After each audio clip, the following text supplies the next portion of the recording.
अस्सलामु अलैकुम वरहमतुल्लाहि वबरकातुहू। वालेकुम अस्सलाम वरहमतुल्लाहि वबरकातुहू।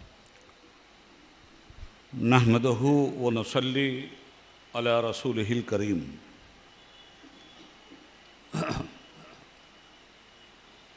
अल्हम्दुलिल्लाह अल्हम्दुलिल्लाहि व कफ़ा व सलामुन अला इबादिहिल लज़ीना इस्तफ़ा। अम्मा बाद फ़अऊज़ु बिल्लाहि मिनश शैतानिर रजीम। बिस्मिल्लाहिर रहमानिर रहीम। अल्लज़ीना यज़्कुरूनल्लाह क़ियामन व क़ुऊदन व अला जुनूबिहिम व यतफ़क्करून फ़ी ख़ल्क़िस समावाति वल अर्ज़ रब्बना हाज़ा बातिला रब्बना मा हाज़ा बातिला सुब्हाना का फ़क़िना अज़ाबन्नार। आमन्तु बिल्लाह सदक़ल्लाहुल अलीयुल अज़ीम। शेख तरीक़त हज़रत दाई इस्लाम दामत बरकातुहुम शहज़ादा वाला तबार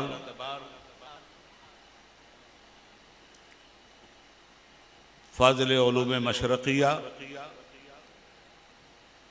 और फ़ाज़िल अल-जामिअतुल अज़हर शरीफ हज़रत मौलाना हसन मियाँ साहब,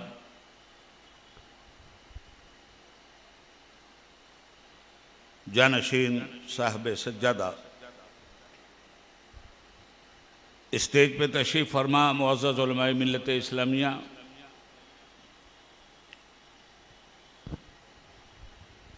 इस हाल में तशरीफ़ लाने वाले मोहतरम बिरादरान इस्लाम और हाज़रीन मजलिस,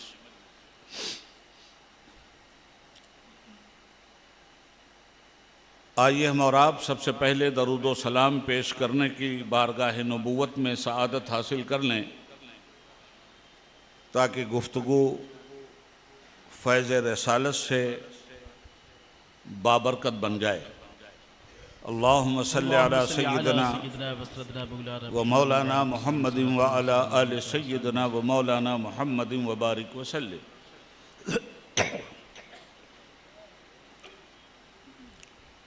तमाम तारीफ़ और सारी खूबियाँ अल्लाह रब्बुल आलमीन के लिए हैं, जिसने इंसानियत की रुश्द व हिदायत के लिए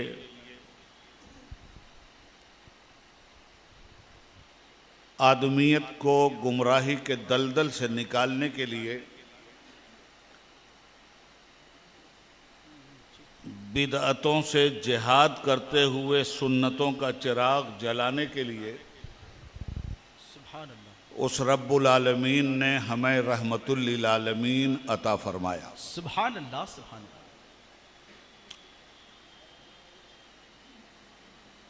हम्दो सलाम और सलात के बाद ये पुरमसरत मौका है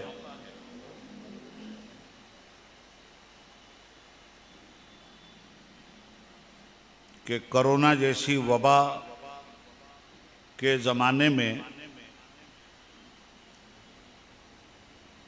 इस तरह की मजलिसों की सआदत हमें नहीं हासिल हुई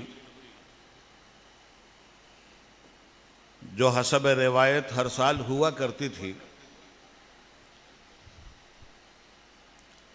और जिसका सेहरा मेरे इन दोनों बिरादरों पर भाई ग़ियासुद्दीन और जमालुद्दीन साहिबान के सर रहा। आज भी तालीमात गौसुल आज़म मिल्लत इस्लामिया के नाम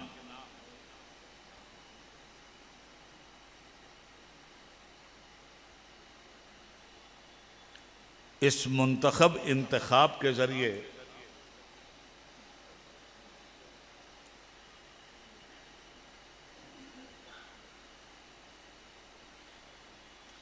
बुजुर्गों के ज़ेर साया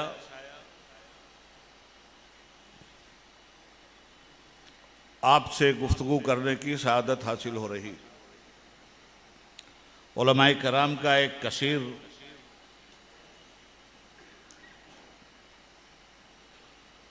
मुक़द्दस गरोह भी मौजूद है, जिनसे हमेशा तालिबान हिदायत ने तज़किये का सबक सीखा।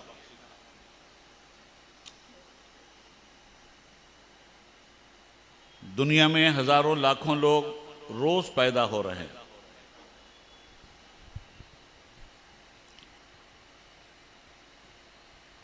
और उसी लिहाज से कमोबेश कब्र की आगोश में भी जाने का सिलसिला जारी। कोई आए कोई जाए, ये तमाशा क्या है, कुछ समझ में नहीं आता कि ये दुनिया क्या है। इसीलिए मैं अक्सर व बेशतर कहा करता हूँ कि लगा लो सीने से बढ़ के गम को, अगर तुम्हें पास है खुशी का। लगा लो सीने से बढ़ के गम को, अगर तुम्हें पास है खुशी का। अजल से दामन बचाने वालों, अजल ही दामन है जिंदगी का। अल्लाह अल्लाह अल्लाह अल्लाह। तो हजरत गिरामी, स्टेप बाय स्टेप हम लोग भी इस दुनिया में आए हैं, और स्टेप बाय स्टेप हम लोगों को भी इस दुनिया से चले जाना है।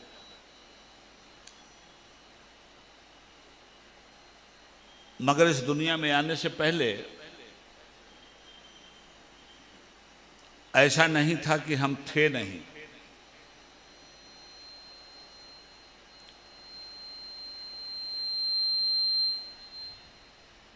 मां के पेट से बरामद होने वाले बच्चे के बारे में खुशी के साथ ये कहा जाता है कि आज ये एक बच्चा पैदा हुआ है, और इसकी जिंदगी की इब्तिदा आज से हो रही है। इंतकाल के वक्त ये कहा जाता है कि आज फलां साहब मौत की आगोश में चले गए और उनकी जिंदगी की इंतहा हो गई। ये बहुत बड़ा मुगालता है। दुनिया में पैदा होना जिंदगी की इब्तिदा नहीं, और मौत की आगोश में चले जाना जिंदगी की इंतहा नहीं।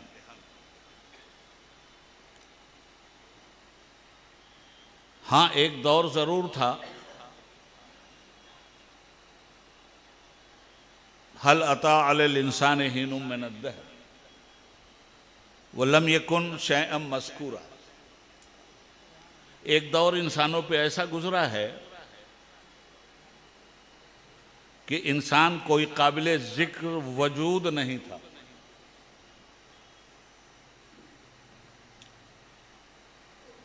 हम इल्मे इलाही में तो थे,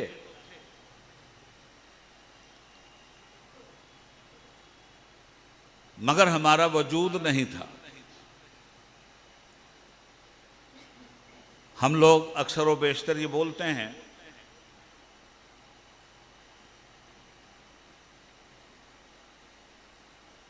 अदम और वजूद। वजूद से पहले अदम था, और अदम में कुछ भी नहीं था। मशीयत इलाही हुई कि अदम से वजूद में मखलूक को लाया जाए,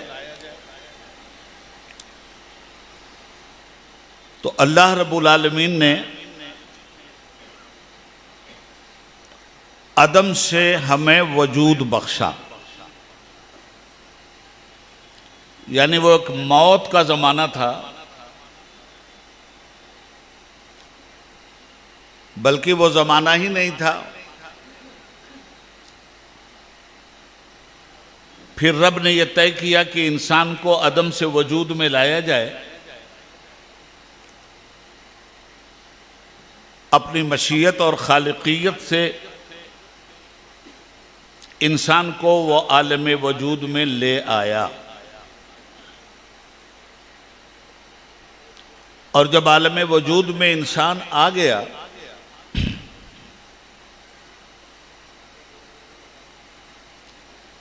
तो जिस तरह आज हम एक जलसा कर रहे हैं तालीमात गौसुल आज़म के नाम से, इसी तरह अल्लाह ने भी आलम अज़ल में एक जलसा किया था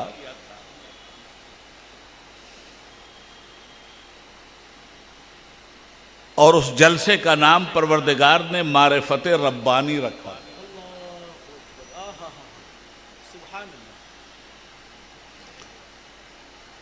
जिस जलसे में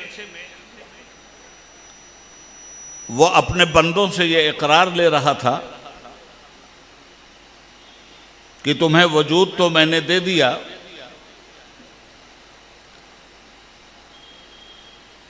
तुम तक मेरी मारिफत पहुंची, और अगर पहुंच गई है तो क्या तुम मेरी रबूबियत का इकरार करते हो कि मैं ही पालने वाला हूं तुम्हारा,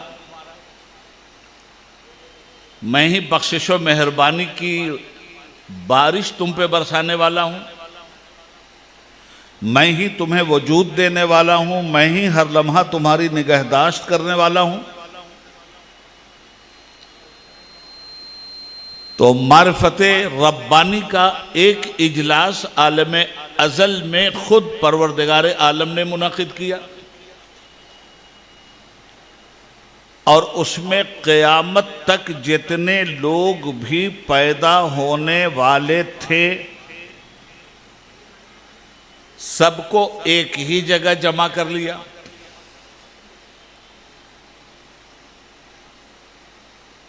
माँ के जरिए हम वजूद में आए इस दुनिया में,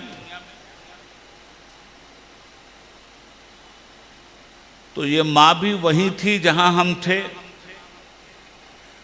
और रब्बुल आलमीन ने हम सबसे पूछा अलस्तो बिरब्बिकुम, क्या मैं तुम्हारा रब नहीं हूं? कालू बला, सबने कहा हाँ तू ही हमारा रब है। This is Quran. रब ने पूछा क्या मैं तुम्हारा रब नहीं हूं? हम सबों ने जवाब दिया बला तू ही हमारा रब है, हमने पहचाना तुझे। मां भी वहीं मौजूद थी उस वक्त बला कहने में, और बाप भी वहीं मौजूद था बला कहने में। बला के माने हाँ हमने इकरार किया। बेटा भी वहीं मौजूद था, बेटी भी वहीं मौजूद थी, पोता भी वहीं मौजूद था, पोती भी वहीं मौजूद थी, नवासा भी वहीं मौजूद था, नवासी भी वहीं मौजूद थी। सब के सब वहीं मौजूद थे और सबको एक जगह जमा करके रब ने पूछा था अलस्तो बिरब्बिकुम, क्या मैं तुम्हारा रब नहीं हूं? मालूम यह हुआ कि वजूद सबको एक साथ बख्श दिया गया था। अब दुनिया में जब भेजने का सिलसिला पैदा हुआ तो फिर स्टेप बाय स्टेप दुनिया में भेजा गया। पहले बाप को भेजा, फिर औलाद को भेजा, पहले माँ को भेजा, फिर बेटी को भेजा, और मशीयत रब्बानी की यह साइकिल क़यामत की सुबह तक ऑटोमेटिक चलती रहेगी। इतनी सी बात अगर आपकी समझ में आ गई तो इसके आगे की जो बात है वो ये कि जिंदगी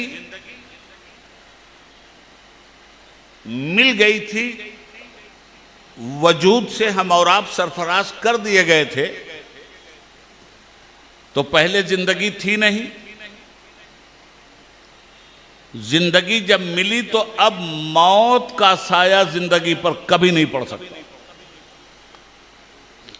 मौत के अंदर और मौत की यह हैसियत नहीं है कि इंसान जैसी अजीमुशान ताकत से उसकी जिंदगी छीन ले।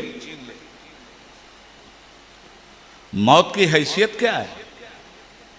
कुरान से सुनिए, कुल्लु नफ्सिन ज़ाइक़तुल मौत, हर नफ्स को मौत का जायका चखना है। उर्दू जुबान धीरे धीरे हमारे माहौल से खत्म होती जा रही है, तो हो सकता है उर्दू से नाआशना लोग जायका को भी ना समझें, तो इस लफ्ज़े जायका का भी तर्जुमा कर दूं, जिसको आप मज़ा और मज़ेदार कहते हैं। तो हर नफ्स को मौत का मज़ा चखना है।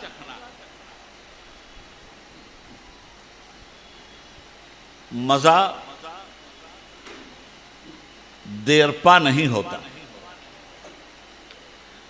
मज़ा का कोई हिस्सी वजूद भी नहीं होता हजरत। मज़ा तो एक कैफियत का नाम है, हाय हाय आई और चली गई। फॉर एग्जाम्पल, आपने चाय पी, जुबान ने उसका मजा चखा,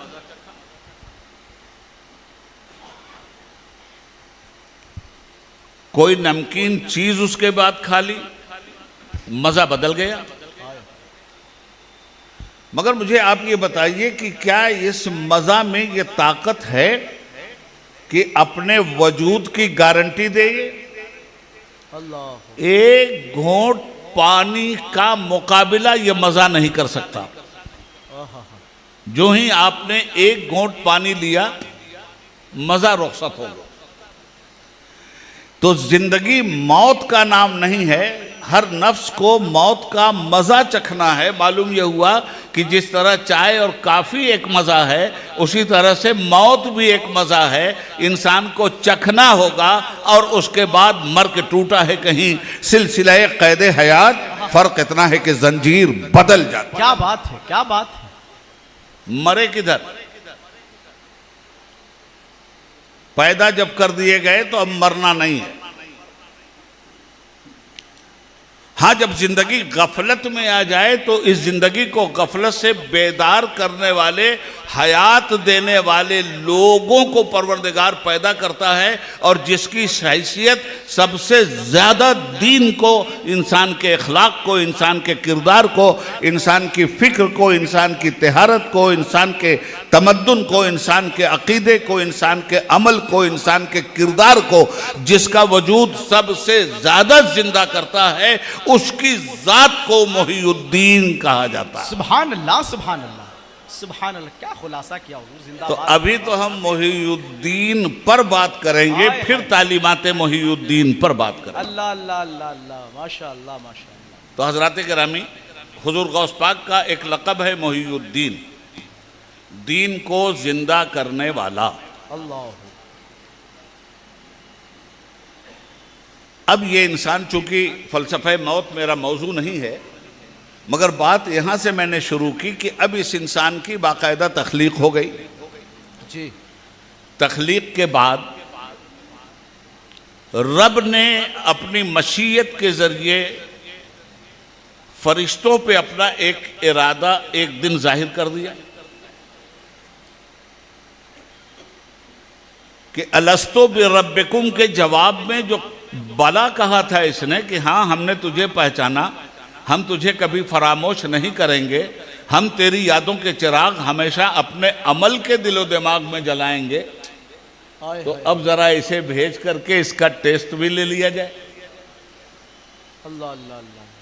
तो कुरान कहता है, वइज़ क़ाल रब्बुका लिल मलाइकति इन्नी जाइलुन फिल अर्दि खलीफा। सुभान अल्लाह, सुभान अल्लाह। याद करो उस दौर को जब हमने फरिश्तों से कहा कि मैं ज़मीन में अपना नाइब भेजने वाला हूँ, बनाने वाला हूँ।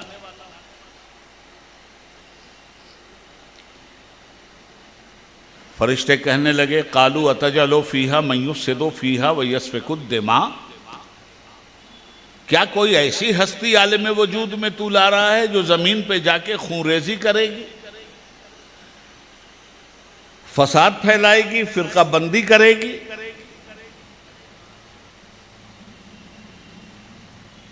और तेरी धरती को गुनाहों से और जुल्म और जफा की खताओं से भर देगी?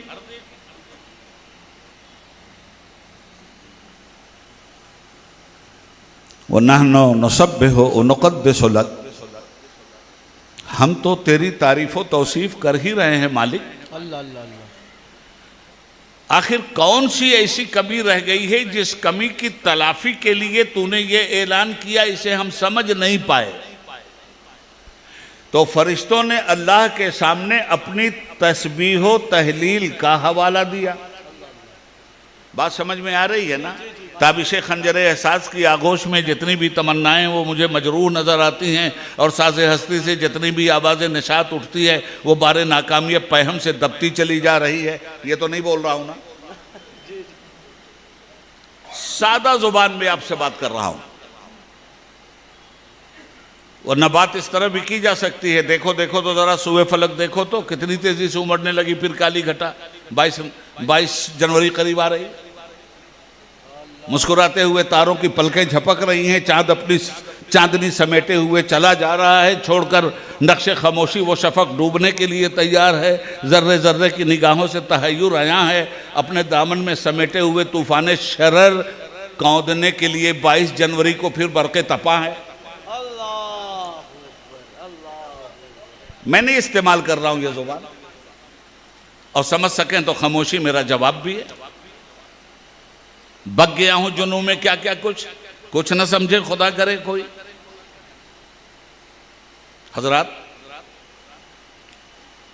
हजरत इंसान को नियाबत का ताज पहनाकर अब जमीन पर भेजा गया। फरिश्तों ने जो इंसानों के जुल्म और जबर की बात कही, खूंरेजी और फसाद की बात की, ये फरिश्तों का इंसानों पे इल्जाम नहीं था। फरिश्तों का इल्म बेपनाह था, और उस बेपनाह इल्म के नतीजे में फरिश्ते माजी में एक दूसरी मखलूक का तजर्बा भी कर चुके थे। गौर से सुनिए बात। अल्लाह। इंसानों से पहले इस जमीन पे जिन्नातों की हुक्मरानी थी, और जिन्नातों ने जिस तरह खून खराबा, खबासत और गलाजत फैलाई इस दुनिया में, रब्बुल आलमीन ने इन्हीं फरिश्तों के कोड़ों से अपनी जमीन जिन्नातों से खाली करवा दी।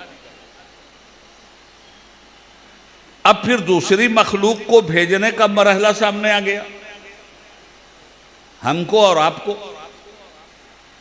तो फरिश्तों के जहन में वो बात आई कि एक का तजर्बा तो हो चुका है, ये दूसरा भी वैसा ही ना हो।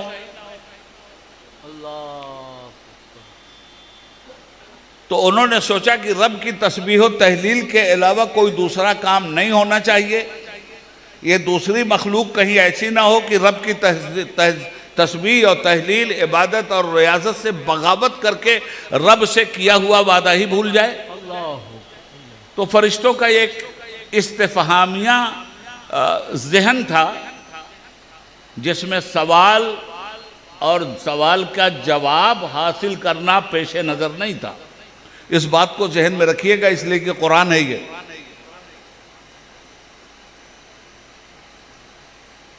आपको पेश किया जालिम और जाबिर की हैसियत से,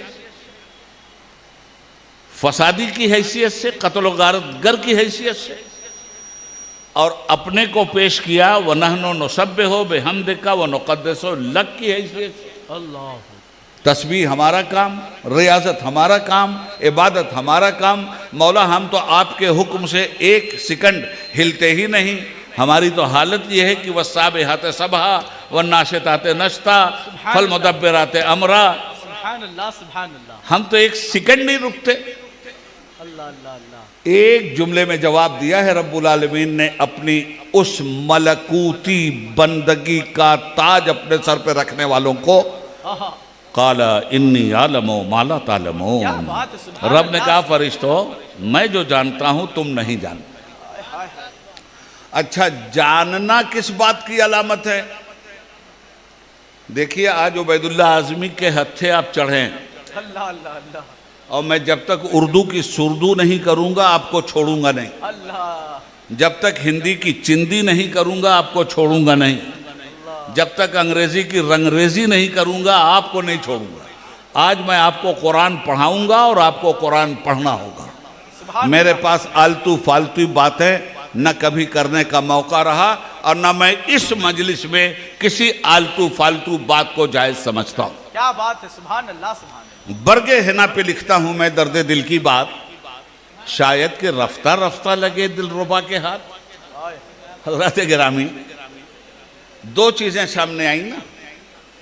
फरिश्तों ने अपना एक इल्म पेश किया कि हमारा पिछला तजर्बा ये बोल रहा है और अगला अंदेशा ये बोल रहा है। ठीक है, फरिश्तों की बात भी गलत नहीं थी, वो भी मुफक्किर हैं। दूर तक देखा उन्होंने भी कि पिछलों ने जो खून खराबा किया था कहीं ये भी न करने लगें, और उनका तजर्बा भी दुरुस्त साबित हुआ। मॉब लिंचिंग ये कर रहे हैं, खुदा का घर ये तोड़ रहे हैं, असनामे बातिल ये पूज रहे हैं, इंसानियत की बखिया ये उधेड़ रहे हैं, बच्चों को यतीम यही इंसान बना रहा है, सुहागनों की मांग का सिंदूर यही इंसान खुरच रहा है, इंसानियत की तौहीन यही इंसान कर रहा है, मासूम बच्चों पर फिलिस्तीन में यही इंसान नुमा जालिम जुल्म के कोड़े बरसा रहा है। क्या नहीं कर रहा है ये इंसान? तो क्या गलत फरिश्तों ने सोचा था हमारे बारे में?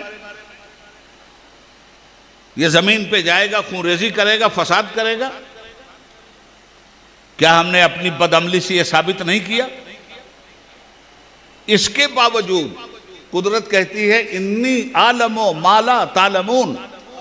ये नुक्ता जहन में रखिए, मैं जो जानता हूं तुम नहीं जानते, मेरी जो मसलहत है तुम्हारे पास उसका इल्म ही नहीं है।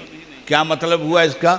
मतलब यह हुआ कि ना जानकारी का इल्म से वास्ता नहीं है और जानकारी का ही इल्म से वास्ता है। इल्म इतनी बड़ी दौलत है कि जानकार को आलिम कहते हैं, जिसके पास इल्म ना हो उसे जाहिल कहते हैं। फिर आलिम से मुराद ये मखसूस उलमा ही नहीं है,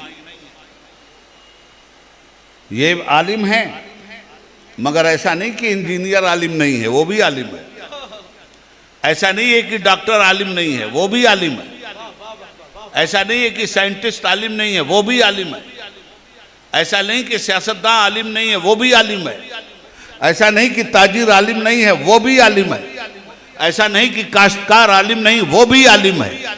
ऐसा नहीं कि हुनरमंद आलिम नहीं, वो भी आलिम है। हाँ, इल्म की सिफतें अलग अलग हैं।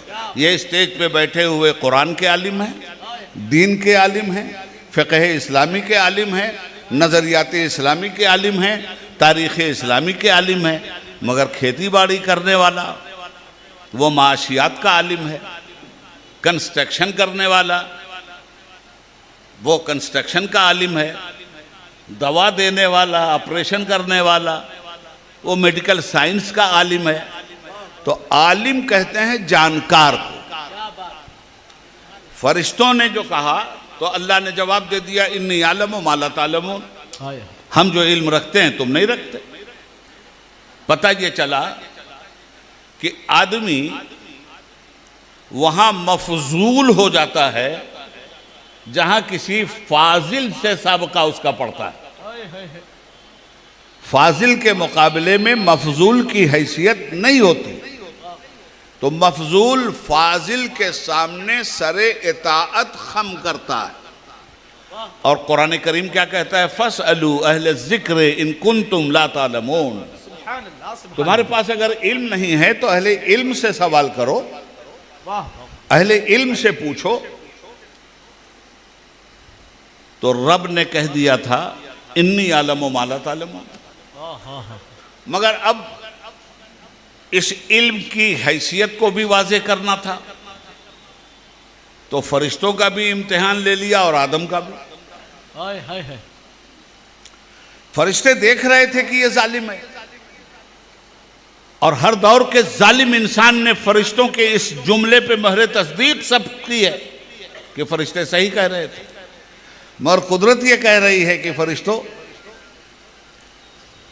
तुमने वो इंसान तो देखे और उनके बारे में तुम्हारा खदशा दुरुस्त है जो ज़मीन में फसाद फैलाएंगे, मगर फरिश्तों तुम्हारी नजर सिर्फ नमरूद तक गई है, पर्दे में जो मेरा इब्राहिम छुपा है वहां तक अभी तुम्हारी नजर नहीं गई है। तुम्हारी नजर सिर्फ यजीद तक गई है, पर्दे में जो मेरा हुसैन छुपा है वहां तक तुम्हारी नजर नहीं गई है। तुम्हारी नजर सिर्फ नमरूद तक गई है, मेरे इब्राहिम तक तुम्हारी नजर नहीं गई है। तुम्हारी नजर साहिराने फिरऔन और फिरऔन तक गई है, मेरे जलालतुल इल्म पैगंबर मूसा तक तुम्हारी नजर नहीं गई है। तुम्हारी नजर अबू लहब और अबू जहल तक तो गई है, तुम्हारी नजर खातमुन नबीयीन तक, ताहा यासीन तक, रहमतुल लिल आलमीन तक, इमामुल मुरसलीन तक नहीं गई है। सुभान अल्लाह। नारे तकबीर, नारे रिसालत, मजहबे इस्लाम। सुभान अल्लाह, सुभान अल्लाह। सितारों से आगे जहां और भी हैं, अभी इश्क के इम्तिहान और भी। खैर, जब कोई मामला आए और उसी वक्त साफ कर दिया जाए ना, तो बहस का दरवाजा हजरत बंद हो जाता है। मामला आ गया तो अल्लाह ताला ने पहले यह किया कि वह अल्लमा आदमल अस्माअ कुल्लहा, हजरत आदम अलैहिस्सलाम को हर चीज के नाम का इल्म बख्शा। अच्छा, नाम किसी चीज का आपको मालूम हो और उसका काम ना मालूम हो तो इल्म अधूरा है ना। इसीलिए मुफस्सिरीन ने लिखा है कि आदम अलैहिस्सलाम को हर चीज के नाम का भी इल्म दिया और उसके काम का भी इल्म दिया।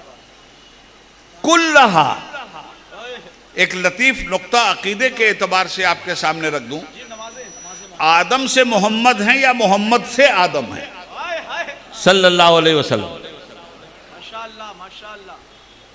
जाहिर में मेरी नख्ल, हकीकत में मेरी असल।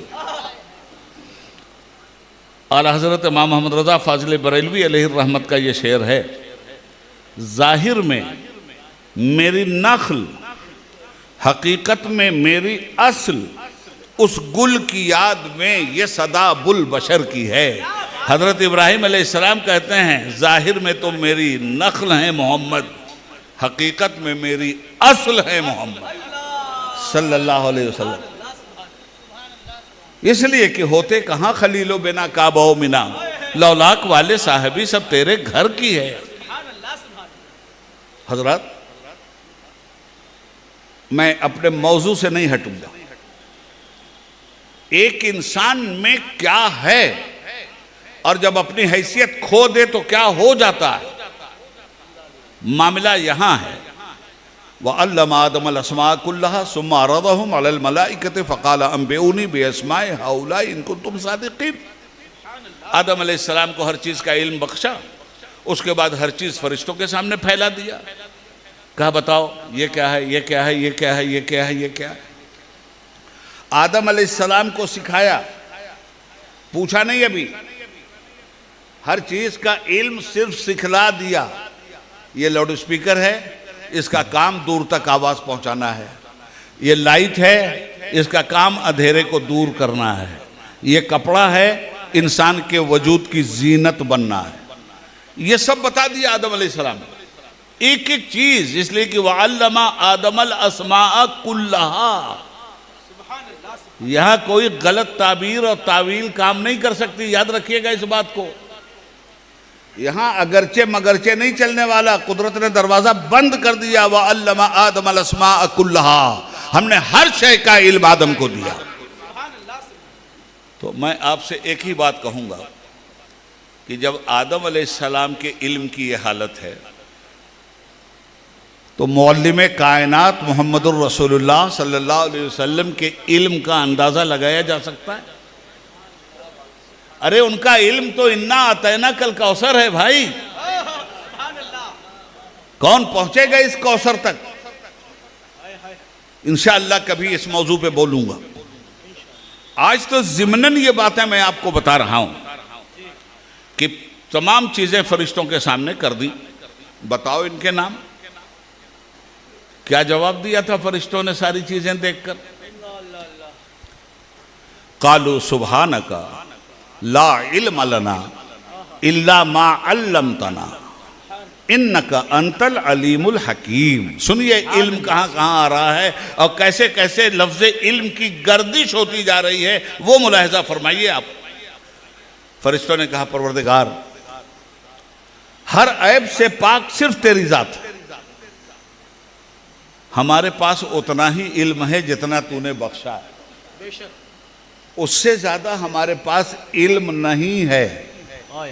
बाकी तो तू ही आलिम है, तू ही हाकिम है, तू ही हकीम है, तू ही नुक्ता संज है। सुभान अल्लाह। जब फरिश्तों ने अपने ईज्ज का इनकार कर दिया, इकरार कर दिया, इनकार नहीं, इसलिए कि वो बता ही नहीं सके कि ये क्या है, वो बता ही नहीं सके कि ये क्या है, वो बता ही नहीं सके कि ये क्या है। उसके बाद काला या आदम अम्बेहुम बे अस्माइहिम फलम्मा अम्बाहुम बे अस्माइहिम। सुभान अल्लाह। जब फरिश्ते आजिज हो गए तो आदम अलैहिस्सलाम को अल्लाह ने तलब किया, कहा आदम जरा तुम बताओ इन चीजों के नाम। एक एक शय का नाम आदम अलैहिस्सलाम बताते चले गए, ये नाम है इसका, ये काम है इसका, ये नाम है इसका, ये काम है इसका। सुभान अल्लाह। अब बताइए फरिश्ते आजिज हो गए कि नहीं? आए है बेशक। इल्म गालिब हुआ कि नहीं? बेशक। काला अलम अकुल लकुम इन्नी आलमो गैब अस्समावाति वल अर्द व आलमो मा तुब्दूना व मा कुंतुम तक्तुमून। सुभान अल्लाह। अल्लाह ने कहा क्या मैंने तुमसे नहीं कहा था कि जमीन व आसमान में जितनी चीजें पोशीदा हैं, हर ढके छुपे और जाहिर को मैं जानता हूं। अल्लाह। व इज़ कुल्ना लिल मलाइकति इसजुदू ले आदम फसजदू इल्ला इब्लीस। हमने हुक्म दिया फरिश्तों को कि आदम के सामने सजदा रेज हो जाओ। किया ना फरिश्तों ने सजदा, तो किसको किया था? इस खाकी वजूद को नहीं, फरिश्तों ने एहतराफ किया था और झुक गए थे उस इल्मे आदम के सामने, जिस इल्मे आदम के सामने फरिश्तों की हैसियत फाजिल के बजाय मफजूल की हो गई थी।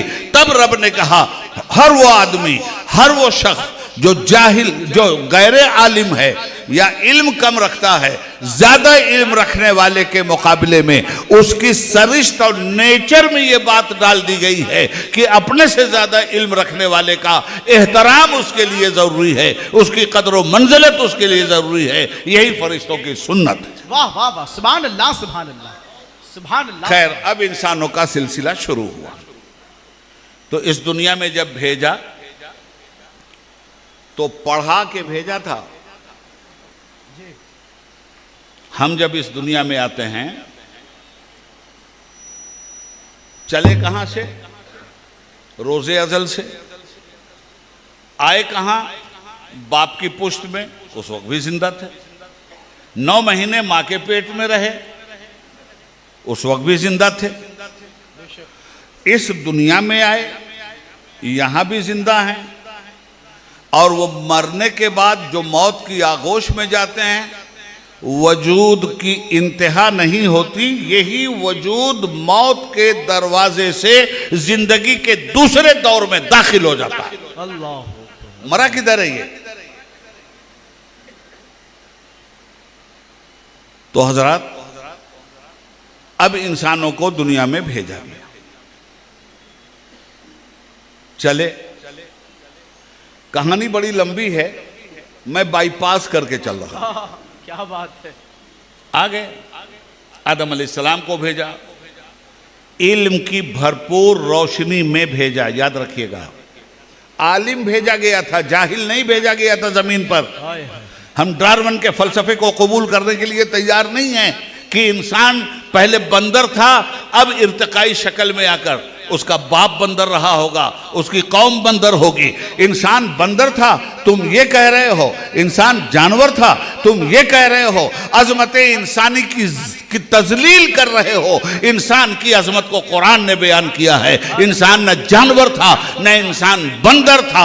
लक़द खलक़नल इंसाना फी अहसन तक़वीम, बेहतरीन शाहकार है हमारा ये इंसान। लक़द करमना बनी आदम, हमने तो इसके सर पे ताजे करामत रखा। सुभान अल्लाह, सुभान अल्लाह, सुभान अल्लाह, सुभान अल्लाह। मौज़ूद सामीन, माशा अल्लाह, माशा अल्लाह। अब यह आया, आदम अलैहिस्सलाम जमीन पे आए, नस्ल इंसानी की अफजाइश शुरू हुई। जब तक वो इस दुनिया में रहे और इंतकाल नहीं फरमाया। इंतकाल के माना ही है मुंतकिल हो जाना। क्या बात। हम लोग भी इस वक्त इंतकाल करके आए हैं। हजरत इलाहाबाद से इंतकाल करके आए हैं, मैं बंबई से इंतकाल करके आया हूं। आप अपने घर से इंतकाल करके यहाँ आए, फिर यहाँ से आप इंतकाल करके कहीं और चले जाइएगा। ये इंतकाल ही इंतकाल तो है क्या?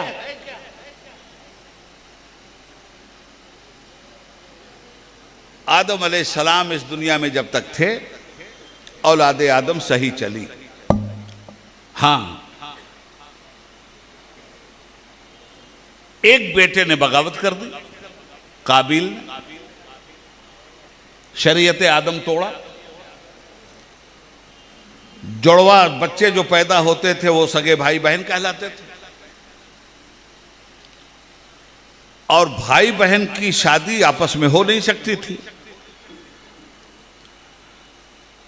काबिल की बहन जरा कम खूबसूरत थी, हाबिल की बहन, काबिल की बहन ज्यादा खूबसूरत थी, हाबिल की बहन थोड़ा कम खूबसूरत थी। काबिल ने कहा मैं तो अपनी बहन ही से शादी करूंगा। शरीयत आदम ने कहा यह हो ही नहीं सकता। अब उसने यह सोचा कि मैं हाबिल को मार डालूंगा। कुरान उसका भी जिक्र करता है। जब उसने सोचा कि मैं मार डालूंगा तो कुरान कहता है कि हाबिल ने कहा भाई मैं तेरे ऊपर जुल्म का हाथ नहीं उठाऊंगा।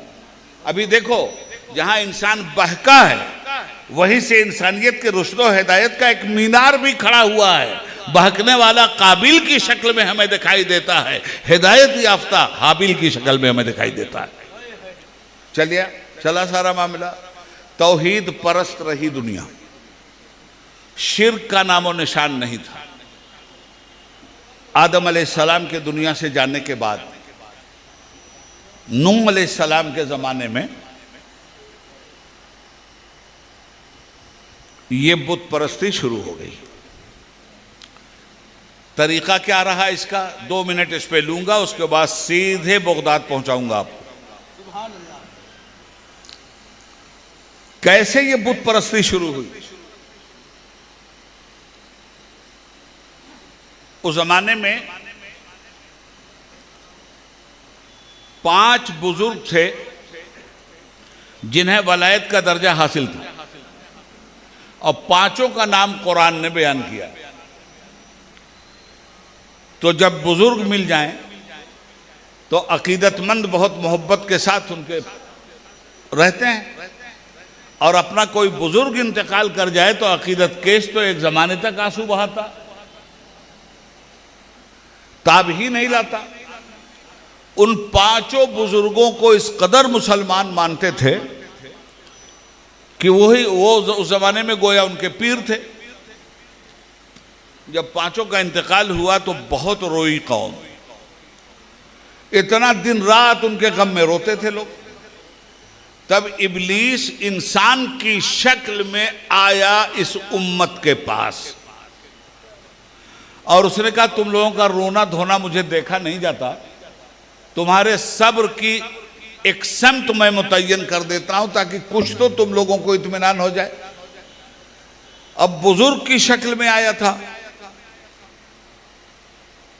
तो लोगों ने पूछा हाँ बताओ। कहा ऐसा करता हूं, मैं तुम्हारे इन 5 बुजुर्गों की मूर्ति बना देता, सुनिए, और इनका मुजस्समा तैयार करके तुम्हारे चौराहों पे लगा देता हूं। तुम इनकी जियारत करते रहोगे तो थोड़ा गम तुम्हारा गलत होगा। अब कौम बिगड़ी कहां से, पहले तो उन पांचों मुजस्समों को देखती थी, वो बुजुर्ग याद आते थे, मगर दीन से इन्हिराफ नहीं था। न नमाज छोड़ते थे, न रोजा छोड़ते थे। उस जमाने में शरीयत की मुकम्मल पाबंदी करते थे, मगर अपने दिल की तस्कीन के लिए अपने उन बुजुर्गों की मूर्तियां देखते थे, थोड़ा रो भी लेते थे, थोड़ी तस्कीन भी हासिल हो जाती थी। धीरे धीरे यहां से इब्लीस ने अपना रास्ता निकाला कि अभी तो मोहब्बत ही तक हो, अब तुम्हारी मोहब्बत का गलबा जहां तुम पर हुआ, मैं तुम पर शिर्क का वो जाल फेंकूंगा कि तुम उस शिर्क के जाल से फिर बाहर नहीं आ पाओगे। उसके बाद धीरे धीरे फिर उन मूर्तियों पे फूलहार चढ़ने लगे। फिर फूलहार के बाद पूजा शुरू हो गई। अब जब ये सब कुछ हो गया तो पहला उलुल अज़्म पैगंबर भेजा गया दुनिया में, जिसको आदम सानी कहते हैं, जनाब नूह अलैहिस्सलातु वस्सलाम। 950 बरस की उम्र लेके नहीं आए थे वो, ये गलतफहमी भी दूर कर लीजिए। उम्र तो अल्लाह जाने उनकी कितनी थी, 950 बरस तक तो वो सिर्फ कुफ्र, बिदअत और शिर्क के खिलाफ तबलीग करने में उनकी जिंदगी गुजरी है। 950 बरस, मगर बिगड़ चुकी थी कौम। अजाब आया तो हुक्म हुआ कि मोमिनीन को बिठा लेना कश्ती में, बकिया को हम बर्बाद कर देंगे। तो 950 बरस की तबलीग का नतीजा क्या निकला दोस्तों? अला इख्तिलाफिर रिवायात 75 या 95 आदमी मुसलमान हुए थे और वही उतने कश्ती में थे। खैर, मालूम यह हुआ कि यहां से दो चीजें सामने आई। परवरदिगार ने जिस तरह हमें खल्क किया, उसी तरह से परवरदिगार ने हमारे इम्तिहान की खातिर दो चीज़ें और खल्क की। खल्क तो बेशुमार की, मगर जिस इम्तिहान की भंवर से हम गुजरते हैं उसमें दो चीज़ें हैं। एक का नाम है खैर, दूसरे का नाम है शर। एक का नाम है भलाई, दूसरे का नाम है बुराई। अब भलाई में वो सारी भलाइयाँ शामिल हैं, चाहे वो अकीदे की हों, कि अमल की हों, कि इंसाफ की हों, कि सदाकत की हों। अब बुराई में वो सारी बुराइयाँ शामिल हों, चाहे वो शिर्क की हों, कि कुफ्र की हों, कि बिदअत की हों, कि खुराफात की हों। और इसी को कुदरत कल मैदान महशर में हमें दिखलाएगी भी। इरशाद फरमाता है, फमन यअमल मिस्काल ज़र्रतिन खैरन यरह वमन यअमल मिस्काल ज़र्रतिन शर्रन यरह। जो कुछ कर करा के आए होगे, मैदान महशर में हम तुम्हें सब दिखला देंगे। एक एक दाना भर की भलाई भी दिखाएंगे और एक एक दाना भर की बुराई भी तुम्हारी दिखला देंगे। तो अब इस दो के बीच में हमें रखा गया। हमारी जिंदगी का मकसद क्या तय किया गया? अल्लज़ी खलक़ल मौता वल हयाता लियब्लुवकुम अय्युकुम अहसनु अमला। हमने मौत और जिंदगी को इसलिए पैदा किया है कि इसके बीच में ए इंसानों तुम्हें रखकर हम आजमाना चाहते हैं कि तुम में हुस्न अमल का मालिक कौन है। अल्लाह। इसीलिए इकबाल ने कहा था, अमल से जिंदगी बनती है जन्नत भी जहन्नम भी, ये खाकी अपनी फितरत में न नूरी है न नारी है। सुभान अल्लाह। हजरत, अब ये सिलसिला चला, अंबिया किराम को कुदरत ने मुसलसल भेजना शुरू किया, इसलिए कि जुल्म सब्र पे गालिब आ गया था, झूठ सदाकत पे गालिब आ गया था, भलाई पे बुराई गालिब आ गई थी, ईमान पे शिर्क गालिब आ गया था। अब सारे पैगंबरान एज़ाम आए, काम क्या था उनका? कुफ्र की जगह इस्लाम को कायम करना, शिर्क की जगह ईमान को कायम करना, बिदअत की जगह सुन्नत को कायम करना। ये तमाम अंबिया कराम का मुश्तरका काम था। अंबिया चले गए इस दुनिया से, दीन तो नहीं गया, शरीयत तो नहीं गई। अब बाद में क्या होगा? अरे साहब, मूसा अलैहिस्सलाम के दीन को चलाने के लिए, चूंकि साहब शरीयत नबी थे ना, सुनो गौर से, उस दीन मूसवी को चलाने के लिए उनके बाद हजारों सैकड़ों अंबिया भेजे गए, और दीन मोहम्मदी को चलाने के लिए हुजूर के इंतकाल के साथ ही कह दिया, मा काना मोहम्मदुन अबा अहदिम मिन रिजालिकुम वलाकिन रसूलुल्लाह व खातमुन नबिय्यीन। ये मेरा नबी आखिरी नबी है, इसके बाद न कोई नबी न रसूल। या अल्लाह, मूसा अलैहिस्सलाम की शरीयत को चलाने के लिए तो दर्जनों और सैकड़ों नबी, और खातमुन नबीयीन के बाद ये क़यामत तक के नबी हैं, इनका दौर ख़त्म ही नहीं होने वाला है। तो इनके दीन को चलाने के लिए तो लाखों नबी भेजने चाहिए थे, इसलिए कि अभी तो कुल 1500 साल हुआ है दुनिया से तशरीफ ले गए हुए। मालूम नहीं कब क़यामत आएगी। इंसान पैदा होता रहेगा तो इंसान को रुश्द हिदायत की डगर पे कौन चलाएगा? एक बड़ा सवाल। मेरे आका ने इस सवाल का जवाब दिया। सुभान अल्लाह। बेशक मेरे बाद कोई नबी नहीं, मगर मेरी उम्मत घबराना मत, मैं अपने उलमा सुलहा औलिया को छोड़ के जाऊंगा। सुभान अल्लाह। सुभान अल उलमा वरसतुल अंबिया। सुभान अल्लाह। मेरे उलमा मेरे वारिस होंगे। क्या मतलब? जो काम अंबिया ने किया है वही काम उलमा को करना है। उलमा को उम्मत की हैसियत से करना है, नबियों को नबी और रसालत की हैसियत से करना था। जो काम मनसबे रसालत पे उन्होंने किया है काम वही है, मगर उम्मत को मनसबे इमामत के जरिए वो काम करना है। अब चली उम्मत। उसके बाद देखिए हजरत अबू बकर के ज़माने में एक तमाशा हुआ, मुर्तद्दीन की एक जमात पैदा हो गई। आप बताइए इस उम्मत के उलमा ने उम्मत को सहारा दिया या नहीं दिया? यजीद जैसे फासिक व फाजिर ने जब दीन में बिदअत व खुराफात को पैदा किया तो इमाम हुसैन जैसे आलिम दीन ने इस उम्मत को सहारा दिया या नहीं दिया? तो उम्मत को हर दौर में उलमा सहारा देते रहे।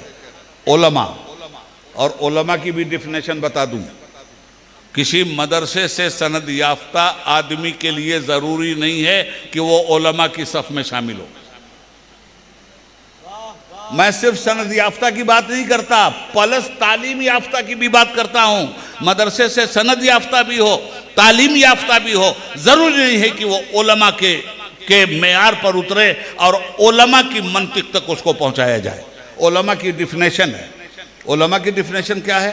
कुंतुम खैरा उम्मतिन उखरजत लिन्नास तामुरून बिल मारूफ व तनहौना अनिल मुनकर। भलाइयों का हुक्म देते हैं, बुराइयों से रोकते हैं। मगर वो लोग जो बड़े बड़े जुब्बा दस्तार पहने हुए हों, भलाइयों का हुक्म भी दें, अच्छी अच्छी तकरीरें भी करें और फजर की नमाज भी छोड़ दें, अल्लाह, तो इन्हें हम वारिस नबी कह सकते हैं? अल्लाह। ये तो हमें सबको सोचना चाहिए ना। वारिस नबी वही आदमी हो सकता है जिसने इल्म नबूवत और इल्म हदीस और इल्म कुरान हासिल किया।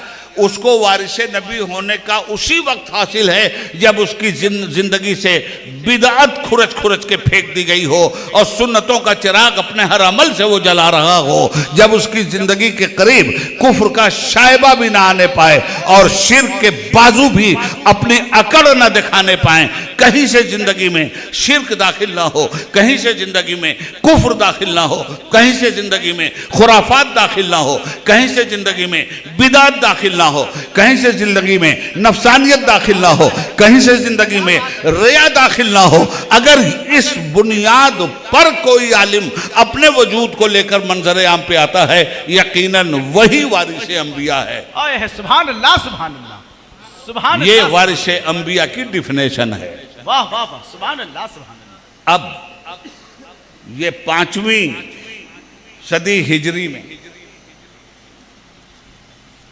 एक दौर आया जिसमें गौसुल आजम पैदा हुए। इतनी लंबी चौड़ी तमहीद मैंने बांधी है गौसुल वरा के लिए। हाय हाय, क्या बात है, क्या बात है। ये इतनी लंबी चौड़ी तहमीद जो बांधी, ये आए जब दुनिया में तो देखो, एक है इनकी हयात और दूसरे हैं उनकी तालीमात। वाह वाह, हयात पहले पेश करो, हाय हाय, तालीमात बाद में पेश करो। वाह वाह वाह वाह। किस दौर में आए हैं वो? अब्बासी खिलाफत का आखिरी चिराग टिमटिमा रहा था, उस दौर में आए हैं गौस पाक। 33 साल उम्र थी हजरत गौसुल आजम की जब इमाम गजाली आखिरी जिंदगी की मंजिलों से गुजर रहे थे। अल्लाह, यानी वक्त रुखसत करीब था इमाम गजाली का। वही दौर है गौसुल आजम का भी। गौसुल आजम का जवानी का दौर है, इमाम गजाली का के आखिरी अय्याम का दौर है। बादशाह की बादशाहत, खलीफा की खिलाफत कहां तक थी मालूम है आपको? ये दिल्ली में कभी मुगलों की हुकूमत इंडिया, पाकिस्तान, काबुल टाबुल हर जगह तक थी ना, मगर बहादुर शाह जफर के ज़माने में मुल्क पे कब्जा था ईस्ट इंडिया कंपनी का, और बादशाह की हुकूमत दिल्ली के लाल किले से लेके पालम तक, इतने ही में बहादुर शाह जफर का हुक्म चलता था। यही हालत उस वक्त के खलफाए अब्बासिया की थी, उनका भी हुक्म सिर्फ बगदाद की मखसूस सरहद तक चल रहा था, बकिया मुल्क पे कब्जा सल्जूकियों का हो गया था। ये सल्जूकी कौन है? तारीख तो पढ़ो तब गौसुल आजम समझ में आएंगे। हवा में उड़ा दिया, कश्ती को निकाल दिया, मुर्दे को जिला दिया। कहानियां मत सुनाओ। मुर्दों को जिलाना गौस पाक के बाएं हाथ का खेल था। ये बहुत मामूली काम है वलियों का। दिलों को जिंदा करना ये वलियों का काम है, किरदार को जिंदा करना ये वलियों का काम है, इबादत और रियाजत का चिराग जला देना ये वलियों का काम है, भूले हुए को रास्ता दिखा देना ये वलियों का काम है। गौसुल आजम का काम जाहिल को आलिम बनाना था। गौसुल आजम का काम बदकिरदार को बाकिरदार बनाना था। गौसुल आजम का काम अल्लाह के से बगावत करने वालों को अल्लाह की इबादत की राह पे लगाना था। गौसुल वरा का काम तकब्बुर की राह से इंसान को हटाकर मुनकसरुल मिजाज बनाना था। गौसुल वरा का काम माँ बाप के इताअत का रास्ता दिखलाना था। यानी उम्मत जो जो सबक भूल गई थी वो सारा सबक दोहरा दिया था। इसलिए मोहिउद्दीन अब्दुल कादिर जीलानी उनका नाम। नारे तकबीर, नारे रिसालत, फैजाने सरकार गौसे आजम। सुभान अल्लाह। दुनिया में करोड़ों लोग पैदा होते हैं और मर जाते हैं कीड़ों की तरह, कोई जानता भी नहीं। ये शख्सियत जिसका नाम अब्दुल कादिर जीलानी है, जो बड़े ही होश रुबा दौर में पैदा हुए, हर तरफ अफरा तफरी का जमाना था, मुसलमानों के अंदर बदकिरदारी, बदआमाली और बदअकीदगी का एक सैलाब था। उस सैलाब को आज के दौर में भी आप देख सकते हो। ऐसा ही सैलाब था, इससे ज्यादा खतरनाक सैलाब था। जहां मुसलमान एक दूसरे की गर्दन उस मसले पे काट रहे हों और उलमा में ये बहस चल रही हो कि दतुवन जो है मिसवाक एक बालिश से बड़ी होनी चाहिए कि एक बालिश से छोटी होनी चाहिए, आप मुनाजरा कर रहे हैं बगदाद में, हलाकू आपके सर पे खड़ा होकर आपकी गर्दन काट रहा था। मुनाजरा हो रहा था वहां कि पीला कपड़ा अच्छा है कि हरा कपड़ा अच्छा है, और वहां हलाकू की फौज आपके सर पे खड़ी थी। आज क्या हो रहा है? फरोई मसाइल पे बहस हो रही। फरोई मसाइल को ईमान का हिस्सा बना दिया गया। इख्तिलाफी मसाइल को अकीदा सहिया की जगह दे दी गई है। आज भी तो वही हो रहा है। अफराद बदल गए हैं, किरदार नहीं बदला है। कल भी गौसुल आजम की जरूरत थी, आज भी गौसुल आजम की जरूरत है। कल उनके जमाने में भी दीन मर रहा था, आज हमारे जमाने में भी दीन मर रहा है। हाँ, कल उनके जमाने में भी दीन के जानकार दीन को मिटा रहे थे, और आज हमारे जमाने में भी दीन के जानकार ही दीन मिटा रहे हैं। मिल्लत क्या करेगी जी? खुदा बंदा ये तेरे सादा दिल बंदे किधर जाएं कि दरवेशी भी अय्यारी है, सुल्तानी भी अय्यारी। इस कौम का क्या कसूर है? इत्तेहाद कर लो, इत्तेहाद। अरे पहले आपस में तो इत्तेहाद कर लो। जो लोग इत्तेहाद का नारा दे रहे हैं वो इख्तिलाफ के बीज भी बो रहे हैं, और नारा है इत्तेहाद कर लो, इत्तेहाद। क्यों झूठ बोल रहे हो यार? कम से कम दाढ़ी का तो ध्यान रख लेते, जुब्बा कुब्बे का तो ध्यान रख लेते। खैर, असल में देखो, मेरी बातें होती बड़ी तल, और मुझे किसी की परवाह वरवाह है नहीं। मुझे परवाह है अपने परवरदिगार की, अपने रसूल की। हाँ, कोई गलत जुमला मेरी जुबान से निकले 1000 मरतबा तौबा करूंगा, मगर नीयत के इखलास के साथ बोलूंगा, मुंह देख के नहीं। नजराना देखकर नहीं, चमचागिरी के लिए मैं नहीं बोलूंगा, मैं बोलूंगा तो अल्लाह के रसूल के दीन की हिमायत के लिए बोलूंगा। सुभान अल्लाह, सुभान। वो जमाना है हुजूर गौसुल वरा का। कुछ लोग अपने घर वालों से पहचाने जाते हैं, है ना भाई? जी। कुछ लोग अपने काम से पहचाने जाते हैं। आप पढ़ने गए स्कूल में तो आप स्कूल से पहचाने गए,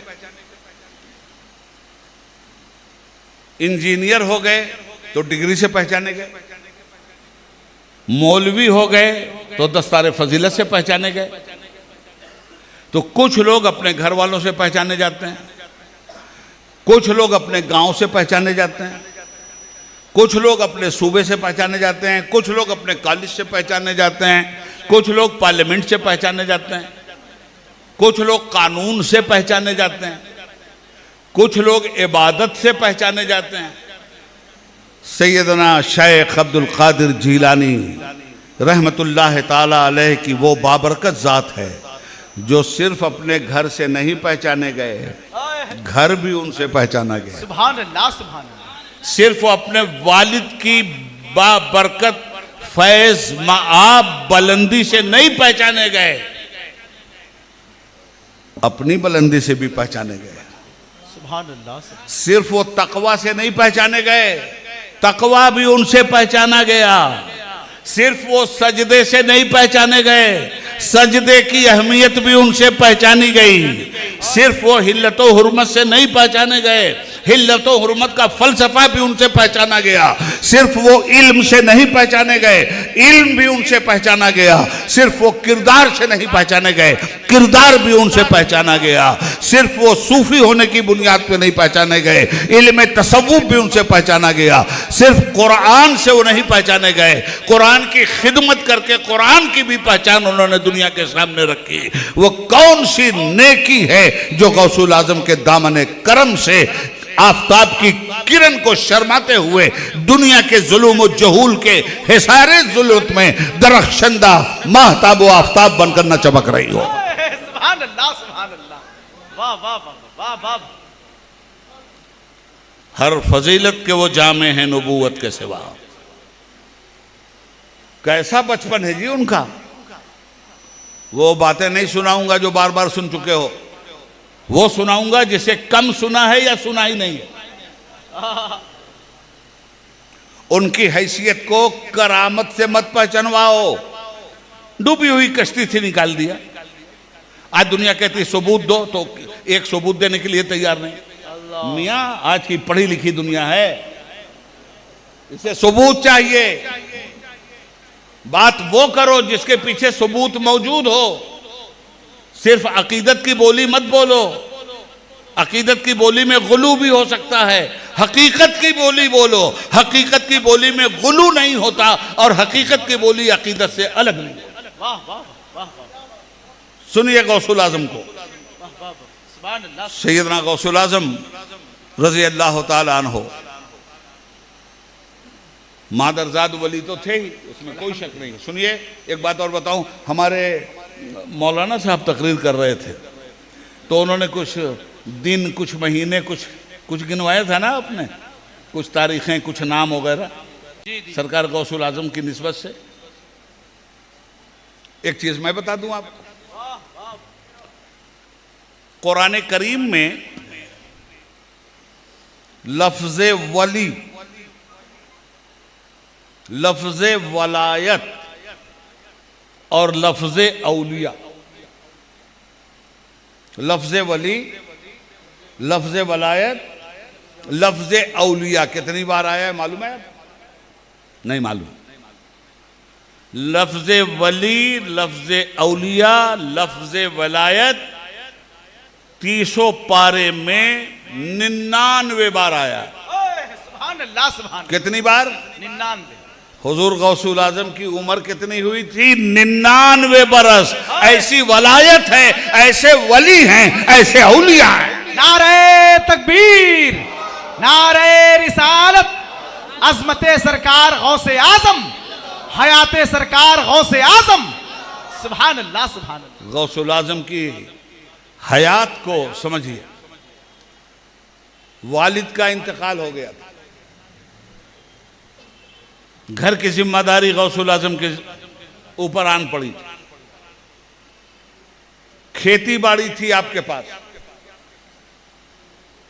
इन हमाक के साथ खेती बाड़ी कर रहे थे और जीलानी में आपने जो तालीम हासिल करना था की थी। ये 17 साल की उम्र के अंदर की बात मैं कर रहा हूं। एक दिन खेत जोत रहे थे, कौन? गौसुल आजम। मौलाना साहब भी और पीर साहब भी किसी दिन खेत में चले ना, ये गौस पाक की सुन्नत कब अदा होगी?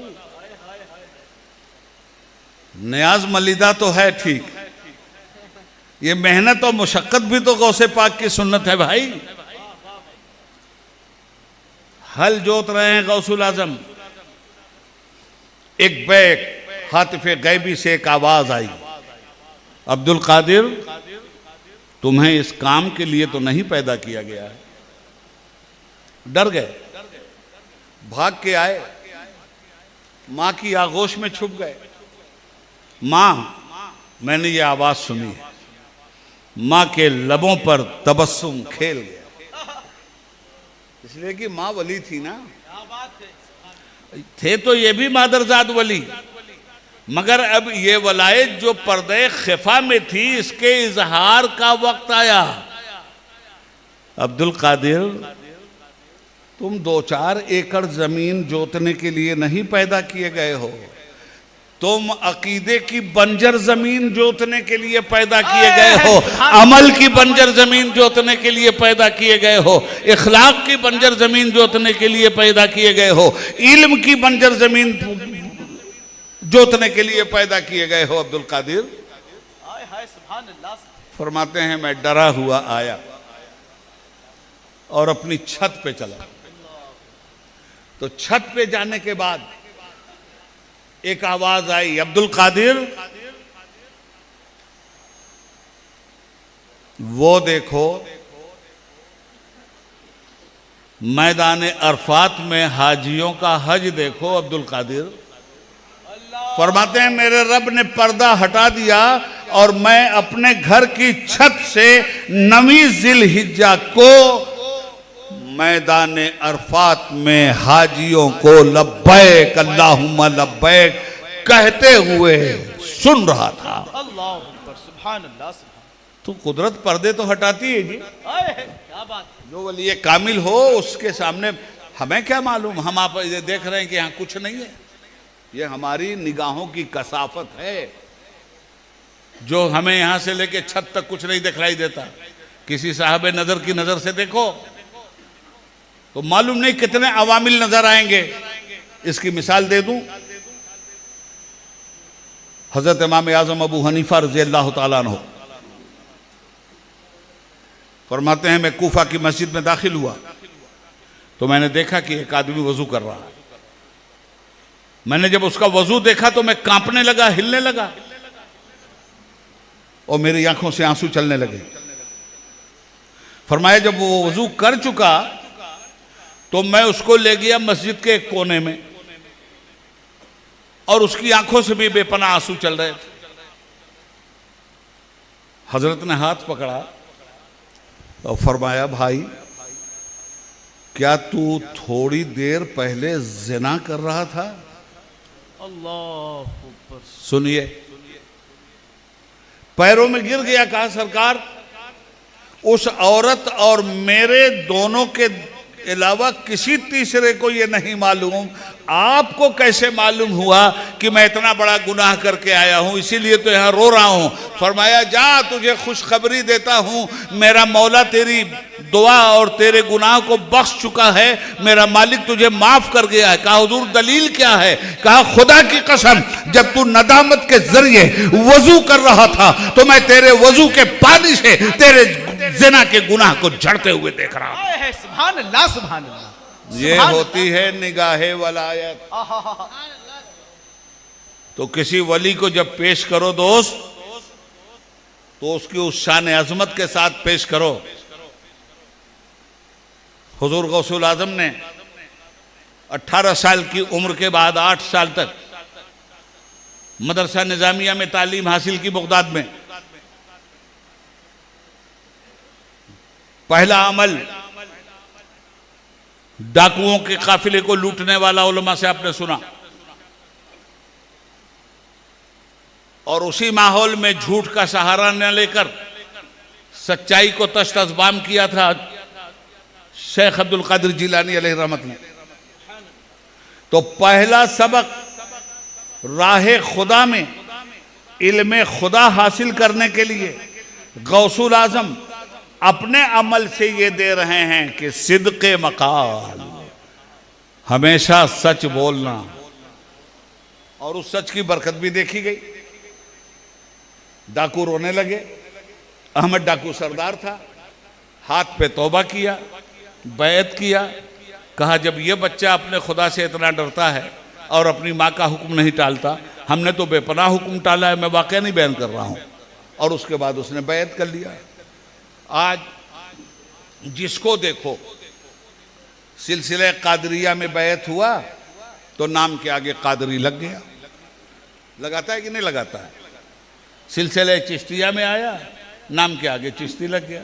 हसन मियाँ, ये जितने कादरी हैं बड़े बड़े वली कादरी हुए हैं, मगर इन तमाम कादरियों से मैं कहना चाहता हूं तुम पहले कादरी नहीं हो। पहला कादरू वो अहमद डाकू था जिससे डकैती से तौबा करवा के गौसुल आजम ने कादरी होने का सर्टिफिकेट दिया। सुभान अल्लाह, सुभान अल्लाह, सुभान अल्लाह, सुभान। वहां से चले हैं कादरी। क्या बात है, क्या बात है।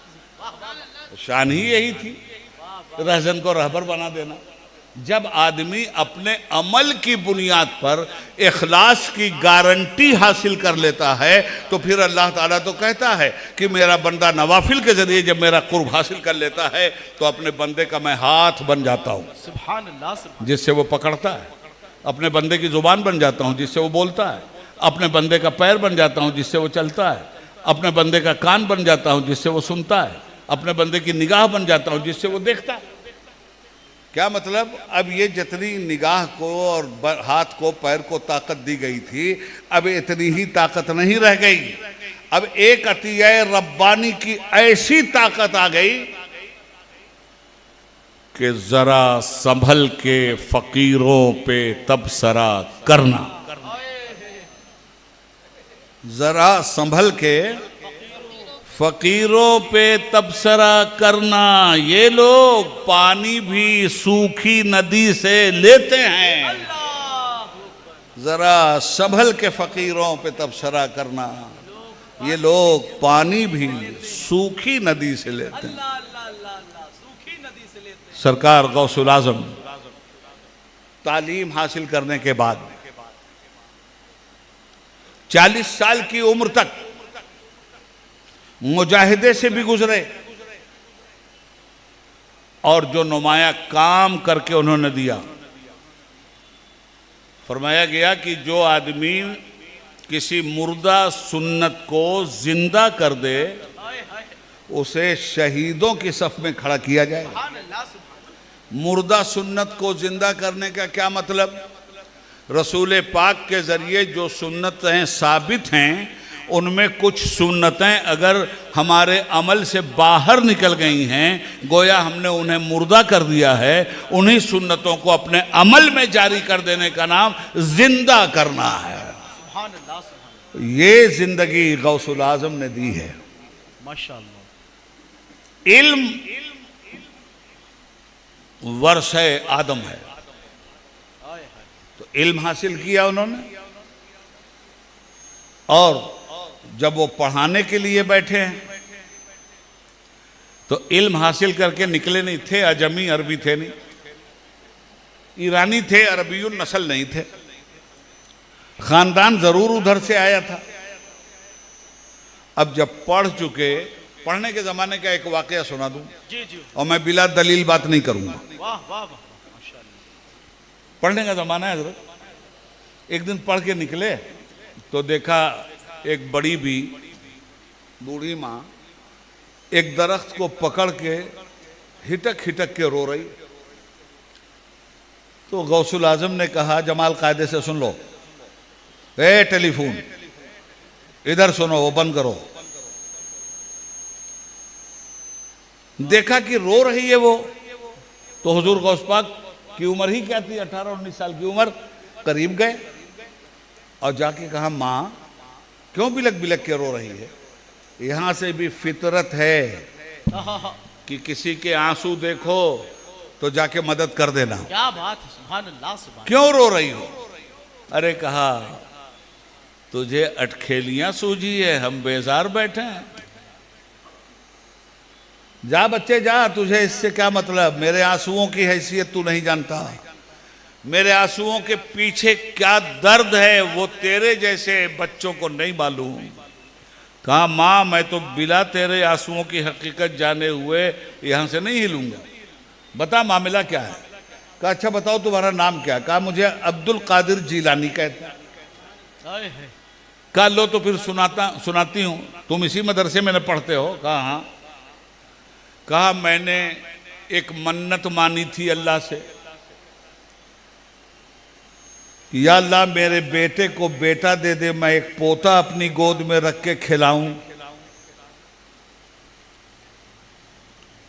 और जब मेरी मन्नत पूरी हो जाएगी, या अल्लाह तू मुझे पोता दे देगा तो मैं तेरी नजर मानती हूं, मन्नत मानती हूं कि 5 हाथ का बकरा तेरे नाम पर नजर में कुर्बान करके इसाले सवाब करूंगी, बंदों को खिलाऊंगी।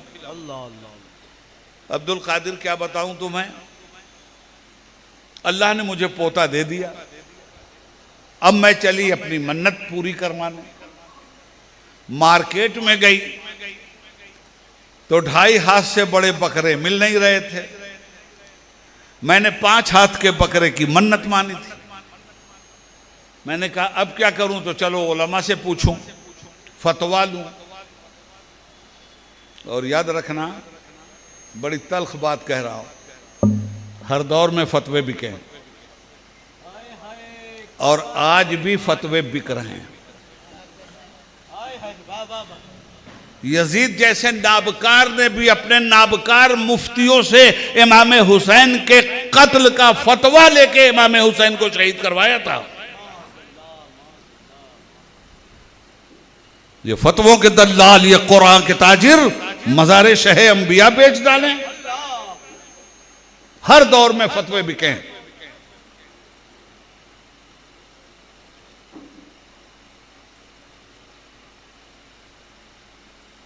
बादशाहों की तलवारें और नाम नेहाद मुफ्तियों के फतवे हर दौर में उम्मत की गर्दन काटते रहे। कहने लगी, गई थी मैं तुम्हारे मुफ्तियों के पास, उन्होंने तो इतनी मुझ पर लानत मलामत किया कि ऐसी मन्नत मानी ही तूने क्यों? जा, तेरा ठिकाना जहन्नम है। मन्नत कैसे उतारेगी तू? तो अब बताओ बेटा, मैं कहां जाऊं, क्या करूं? तो गौस पाक मुस्कुराए, फरमाया, मां इतनी मामूली सी बात के लिए तो मेरे जैसे इस्लाम के तालिब इल्म से पूछ लेना चाहिए था। इतने बड़े बड़े लोगों के पास क्यों गई, जिनका इल्म तुझे सहारा ही नहीं दे सका? क्यों मांगा तूने, क्यों मन्नत मानी तूने 5 हाथ के बकरे की? कहा, अब्दुल कादिर जब जब जाती हूं मंडी में कहती हूं 5 हाथ का बकरा चाहिए, मैंने मन्नत मानी है, तो बकरों के ताजिर हंस के मेरा मजाक उड़ाते हैं, बकरा लेने आई हो कि ऊंट खरीदने आई हो? आपने फरमाया फिक्र मत कर, तेरी ये मन्नत उतरेगी। कहा, अब्दुल कादिर कैसे उतरेगी? कहा, मां मुझे अपने घर ले चलना। घर तशरीफ लाए। कहा, कितने बकरे हैं तेरे पास? कहा, ये बाड़ा है पूरा। कहा, सबसे बड़ा बकरा तेरा? कहा, 2.5 हाथ से बड़ा कोई बकरा ही नहीं है मंडी में। तो कहा, अच्छा 5 हाथ के बकरे की मन्नत तूने मानी है ना बच्चे के लिए? कहा, हाँ। कहा, जरा उस बचवा को भी तो ला। अब इतना बड़ा बच्चा भी सामने लाया गया। अब कहा वो 2.5 हाथ वाला बकरा लेके आ, वो भी आया और गौस पाक ने फरमाया नाप इसको। उसी बच्चे के हाथ से नाप। अरे 5 हाथ के बकरे ही की क्या नाप, बात है, क्या बात नापना। हाय हाय। हाथ छोटा पड़ गया, बकरा बड़ा हो गया। कहा जा अल्लाह के नाम पर बंदों को खिला दे। नारे तकबीर, नारे रिसालत, इल्मे गौसे आजम। सुभान अल्लाह, सुभान अल्लाह। किताबों के हवाले से इतना नोट करके लाया था, इसलिए कि जब से मुझे करुणा हुआ उसके बाद से बड़ा बड़ा भुलक्कड़ हो गया। आज गियास ने कहा भैया मैं भी भुलक्कड़ हो गया। मैंने कहा देते तुम होते हम, तू तारा अल्लाह का। मगर अल्लाह का करम है कि इसको देखने की जरूरत अभी तक नहीं पड़ी है। अर्ज ये करना चाहता हूं, खत्म करें, आखिरी बात सुनिए। अर्ज ये करना चाहता हूं कि हुजूर गौसुल वरा किस चीज से पहचाने गए? इल्म से, इल्म दीन से। और एक बात और सुनो, जो आलिमे दीन नहीं होगा वो वली हो ही नहीं सकता, और जो वली होगा वो आलिमे दीन जरूर होगा। अब आप मुझसे सवाल करो कि सैकड़ों और हजारों ऐसे औलिया अल्लाह साबित हैं जिन्होंने किसी मदरसे में नहीं पढ़ा। तो किसी मदरसे में नहीं पढ़ा और इल्म का कोई दूसरा जरिया उनके पास हो तब। तो सुनिए जनाब, इल्म की 2 मारूफ किस्में हैं। हुजूर हाफिज मिल्लत रहमतुल्लाह ताला अलैह के दामने करम के गर्दो गुबार पाकर उस छींटे की बरकत से उनका गुलाम उबैदुल्लाह आज़मी आपसे अर्ज कर रहा है। सुनिए, इल्म की 2 मारूफ किस्में हैं। एक को कहते हैं इल्म कसबी और दूसरे को कहते हैं इल्म वहबी। मेहनत से जो इल्म हासिल किया जाए इसका नाम है इल्म कसबी, और बगैर मेहनत के अल्लाह अपने फजल ही से सारे इल्म दे दे उसे कहते हैं इल्म वहबी। तो औलिया 2 तरह के हैं, कुछ औलिया इल्म कसबी के जरिए वलायत तक पहुंचे हैं और कुछ औलिया इल्म वहबी की बुनियाद पर अपनी मंजिल तक पहुंचे हैं। सुभान। और सुनिए, एक मुहद्दिस साहब जो इल्म कसबी के माहिर थे, हदीस शरीफ पढ़ा रहे, उनके दरसो तदरीस के दौर में ही एक मजलूब घुस गया उनके मदरसे में। मजलूब घुस गया, घुसने के बाद बड़बड़ाने लगा। तो उन्होंने कहा कि भाई तू हमको परेशान मत कर, हम इल्म हदीस पढ़ा रहे हैं। तो उस मजजूब वली ने कहा कि पढ़ा रहा है तो पढ़ा, रोका किसने के, मगर झूठी हदीस मत पढ़ा। क्या कहा? झूठी हदीस मत पढ़ा, हदीस जरूर पढ़ा मगर सच्ची। कहा तू आलिम की मैं? कहा होगा तू आलिम। ये जो कह रहा है ना काला काला रसूलुल्लाह सल्लल्लाहु अलैहि वसल्लम, ये फर्जी हदीस तू पढ़ा रहा है, बहुत हदीसें गढ़ी गई हैं। अब वो परेशान किए जाहिल आदमी, ये भागा हुआ पगलवा आ गया यहाँ और पीछे मैं मुहद्दिस हूं। कहा तू होगा मुहद्दिस, हदीस गलत पढ़ रहा है। कहा मेरे पास ये दलील है। कहा तेरे पास दलील है तो मेरे पास भी दलील है। कहा मैं किताब देख के बता रहा हूं कि यह हदीस है। कहा मैं साहबे किताब को देख के बता रहा हूं कि यह हदीस नहीं है, देख जरा तुझे भी दिखा देता हूं। दिखाया, रसूल पाक सल्लल्लाहु अलैहि वसल्लम सामने थे और हुजूर के चेहरे पे गर्दो मलाल था, गम था इस बात का कि मेरे नाम से वो बात क्यों मंसूब करके पढ़ाई जा रही है जो मैंने नहीं कहा है। अल्लाह, यह है अल्लाह वालों का मामला भाई। ये प्याम दे गई है मुझे बादे सुबह गाही कि खुदा के आरिफों का है मकाम बादशाही। ये बादशाह लोग हैं। सरकार गौसुल आजम ने पढ़ने के बाद पढ़ाना शुरू। ये जो लोग भी बगदाद शरीफ गए हैं और जहाँ सरकार की खानकाह है और मदरसा कादरिया आज भी है, ये हजरत का कायम किया हुआ है। मगर बादशाह वक्त से आपने कभी चंदा नहीं लिया। चंदा लिया उन मुसलमान ताजिरों और अकीदतमंदों से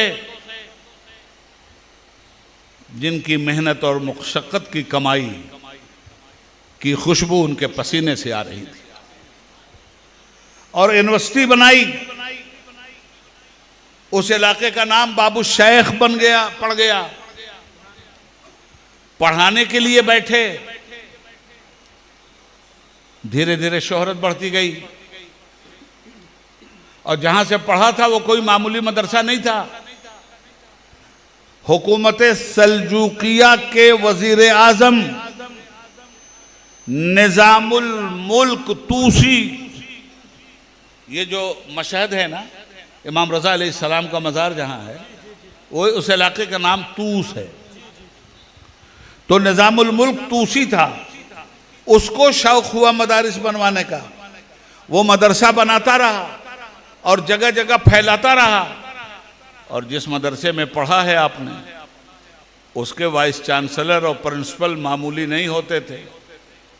इब्न जौजी थे उसके वाइस चांसलर, इमाम गजाली थे उसके वाइस चांसलर। ये वो बड़ी बड़ी हस्तियां थीं। इमाम हरम इमामुल जुवैनी थे उसके वाइस चांसलर। गौसुल आजम ने जो अपने मदरसे को ऊपर उठाया है, तो आप जानते हो मेरे अशरफिया मुबारकपुर में अल्लाह के करम से जब मेरे हाफिज मिल्लत बैठे थे तो 10, 12, 14 उनके शागिर्द थे। जब बढ़ता गया और शागिर्द बढ़ते गए बढ़ते गए बढ़ते गए, आज उनके फैज़ान करम से उनके इल्म अमल के उस तनावर दरख्त की वो शाखें फूटी कि अभी 15 दिसंबर को उर्स हाफिज मिल्लत हुआ है, जिसमें उनके खादिम उबैदुल्लाह आज़मी की आखिरी तकरीर जैसा कि वहाँ मामूल होता है, और फिर उसके बाद दस्तारबंदी। 556 आलिम, हाफिज, कारी, मुफ्ती, 556 लोगों को दस्तार फजीलत से नवाजा गया। और याद रखिएगा, मिसबाही सिर्फ सनद याफ्ता नहीं होता, प्लस तालीम याफ्ता भी होता। एक मौलाना ज़ीशान मिसबाही हजरत के मदरसे में पढ़ाते हैं, इतने बड़े हैं, मगर जितना ऊपर है इल्म के एतबार से वो आदमी, उतना ही अंदर भी है इल्म के एतबार से। अच्छे अच्छे की बोलती बंद करके रखी है उसने। तो अल्लाह की शान है, अल्लाह जिसे दे। और बहस कीजिए तो इल्म की बुनियाद पे कीजिए, जहालत की बुनियाद पे मत कीजिए। इसलिए कि अहलुल्लाह की पहचान यह है कि वह इबादुर रहमान लज़ीना यमशूना अलल अर्द हौना व इज़ा ख़ातबहुमुल जाहिलूना क़ालू सलामा। वो तो हमेशा नीची नजर करके चलते हैं, और जब उनसे कोई उलझता है तो उसको सलाम करके आगे गुजर जाते हैं। भैया वक्त मत बर्बाद कर, मुझे दीन का काम करना।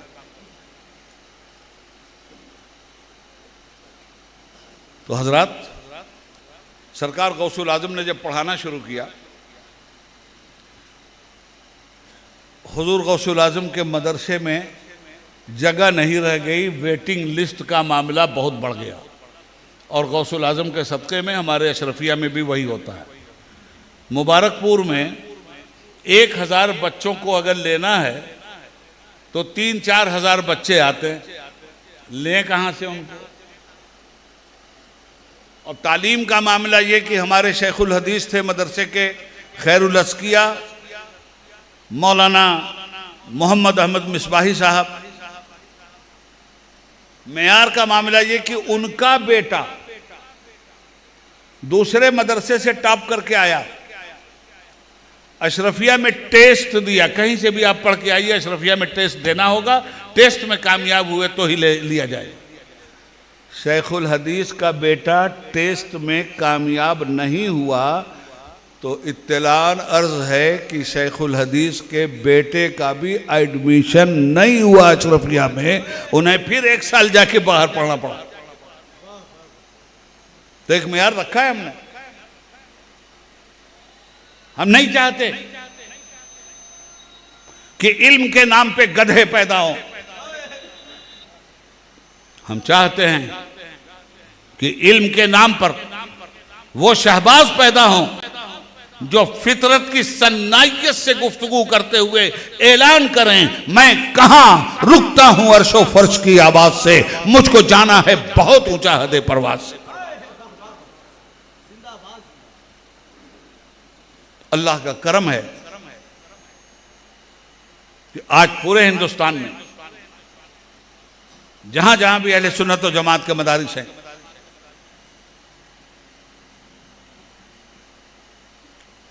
कम जगहें ऐसी रह गई हैं जहां डायरेक्ट हाफिज मिल्लत के शागिर्द मौजूद हों।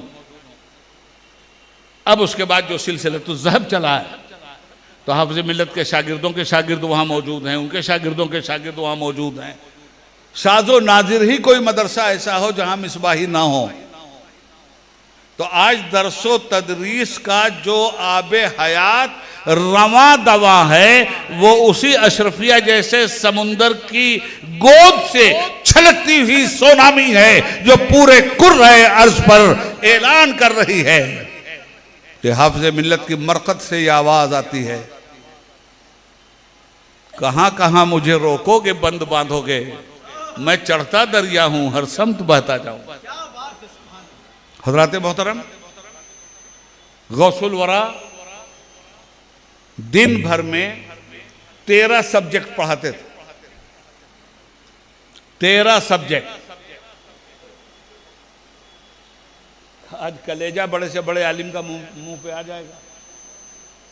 13 सब्जेक्ट रोज पढ़ाते थे। इल्मुल कुरान एक सब्जेक्ट, इल्मुल तफसीर दूसरा सब्जेक्ट, इल्मुल फिक़ह तीसरा सब्जेक्ट, इल्मुल तारीख, इल्मुल हिसाब, इल्म मंतिक, इल्म फलसफा। मुअर्रिखीन ने लिखा है कि 13 सब्जेक्ट 13 शोबाहाए इल्म से सरकार गौसुल आजम लोगों के दिलो दिमाग में उड़ेलते थे।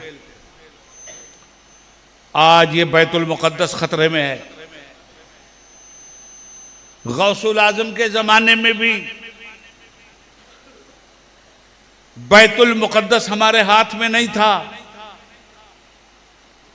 मगर गौसुल आजम के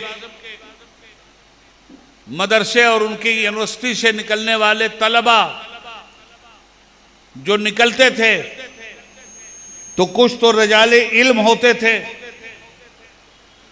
जो मुहद्दिस होते थे, मुफस्सिर होते थे, कुछ रजालुल फ़िक़्ह होते थे जो फ़िक़्ह इस्लामी में मुमताज़ और माहिर होते थे, कुछ रजालुल हदीस होते थे जो हदीस में नाबग़ैर रोज़गार होते थे, कुछ रजालुल तफ़सीर होते थे, कुछ रजालुल तसव्वुफ़ होते थे, कुछ रजालुल जिहाद होते थे, कुछ रजालुल तंजीम होते थे। गौसुल आजम के मदरसे से पढ़े लिखे लोग जिस वक्त सलाहुद्दीन अय्यूबी ने नूरुद्दीन जंगी से पावर हाथ में लेकर सलीबियों से जंग करते हुए बैतुल मुक़द्दस को फतह किया है, तारीख़ इस्लामी ये बताती है कि बैतुल मुक़द्दस को फतह करने में जो जितने सोल्जर और सिपाही थे और जितने अफसर थे उनमें 4000 उलमा वो थे जो गौसुल आजम के शागिर्द थे।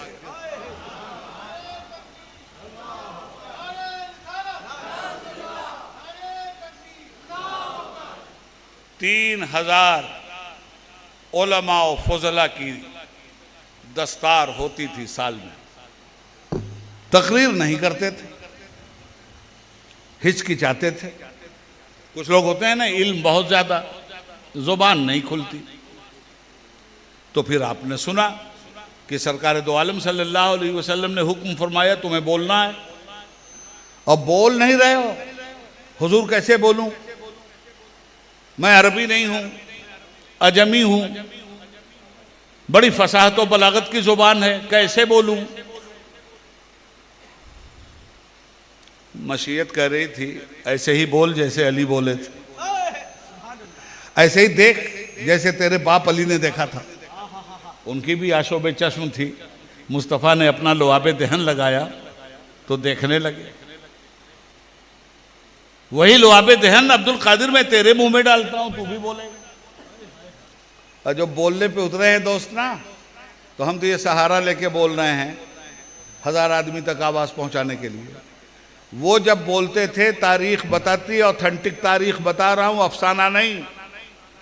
70 हज़ार का मजमा गौसे आजम की तकरीरों में होता था।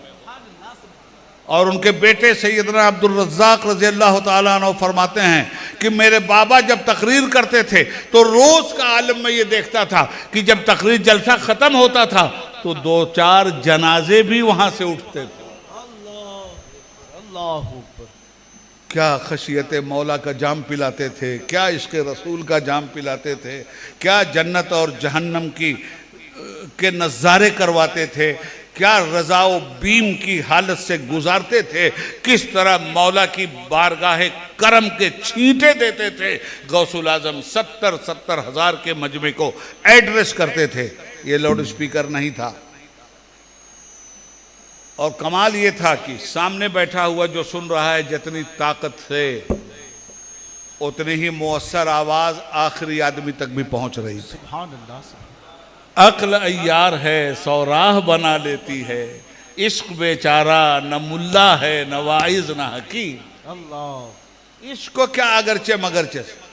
अब जिसको इनकार करना हो तो कहेगा कि यार बकवास करके गए। 70 हज़ार का मजमा, जो सामने बैठा है वो भी सुन रहा है, जो 70 हज़ार वाला वो भी सुन रहा है। इम्पॉसिबल, नामुमकिन। तो तेरे जैसे कुदरत इलाहिया के मुनकिर के लिए तो इम्पॉसिबल हो सकता है, मगर हमारे जैसे अतिया रब्बानी का अकीदा रखने वाले के लिए चे मुश्किल। और तुझे बहुत मुश्किल लग रहा है तो फिर मकाम नहामंद की तारीख पढ़। ये तो गौसुल आजम सिर्फ 70 हज़ार के मजमे तक सुना रहे हैं, देख रहे हैं। हजरत उमर तो मिंबर रसूल पे खड़े होकर जुमा के दिन या सारिया अल जबल कह रहे हैं। हजारों मील की दूरी पे जंग हो रही है, इस्लामी लश्कर पे हमला करने के लिए दुश्मन फौज पहाड़ के ऊपर चढ़ रही है। उतने में खुतबा देते हुए हजरत उमर फारूक रज़ियल्लाहु अन्हु फरमाते हैं, या सारिया अल जबल, अरे सारिया पहाड़ की तरफ देख। हाय हाय।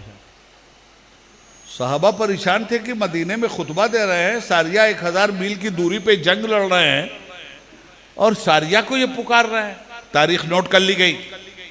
हजरत सारिया भी वहां से जिहाद में फतह याब होकर के मदीना लौटे तो उन्होंने पूछा, सारिया ये फला तारीख है, जुमा का वक्त। हजरत उमर तुम्हें मुखातब करते हैं खुतबे में यका यक, या सारिया तोल जबल, सारिया पहाड़ की तरफ देख। कहने कसम खुदा की इसी आवाज़ वलायत ने तो हमारी शिकस्त को फतह में तब्दील कर दिया। खुदा की कसम हजरत उमर की आवाज मेरे कानों से टकराई, सारिया पहाड़ की तरफ देख। अब मैंने देखा दुश्मन को, फौरन अपनी फौज को तैयार कर लिया। अगर हजरत उमर की आवाज मेरे कानों से नहीं टकराती, देखो जी आवाज भी पहुंच रही है और निगाहे वलायत भी देखो। सुभान अल्लाह। सुभान भाई, अब सरकार की चंद वसीयतें। उन्होंने दीन को खूब जिंदा की। उसके बाद उस दौर के मुसलमानों को खिताब फरमा रहे हैं, अए मुसलमानाने बगदाद, तुम्हारे अकीदे मुतजलजल हो गए, तुम्हारे आमाल इस्लाम की गवाही नहीं दे रहे हैं,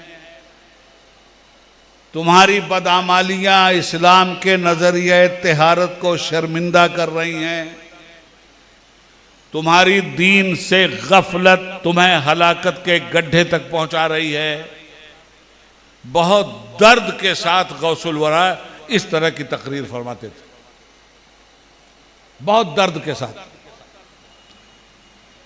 हराम से बचाते थे, हलाल की तरगीब देते थे, तिजारत की तरगीब देते थे, सच की तरगीब देते थे, इल्म की तरगीब देते थे। उनकी पूरी ज़िंदगी इल्म से और अमल से और हुस्न अखलाक से इबारत है। सुभान अल्लाह। गुनियतुत तालिबीन सरकार की किताब है, उसमें कुछ लोगों ने अपनी तरफ से भी औल फौल मिला दिए हैं, जी जी जी, सही है। जिसको बड़ा झूम झूम करके लोग बयान करते हैं और बड़ा झूम झूम के लोग वाह वाह वाह वाह वाह वाह वाह वाह चिल्लाते हैं। सही है। जो बात खिलाफे सुन्नत कुरान कहीं नजर आए और उसे किसी वली की जात से जोड़ा जाए, समझ जाना यह शैतानी वसवसा है। उस वली का इससे कोई मतलब नहीं है, यह कोई दुश्मन वली है जो इसकी किताब में तहरीफ के दरवाजे खोल, और यह काम हर दौर में हुआ है।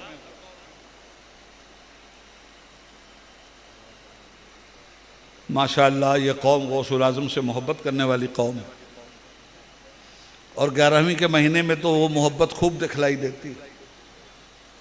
उस मोहब्बत को देखना है तो रोड पे देखो, नहीं छोड़ेंगे गौस का दामन, नारे सुनोगे। रोड पे देखो बकरे कट रहे हैं, पुलाव जर्दा बन रहा,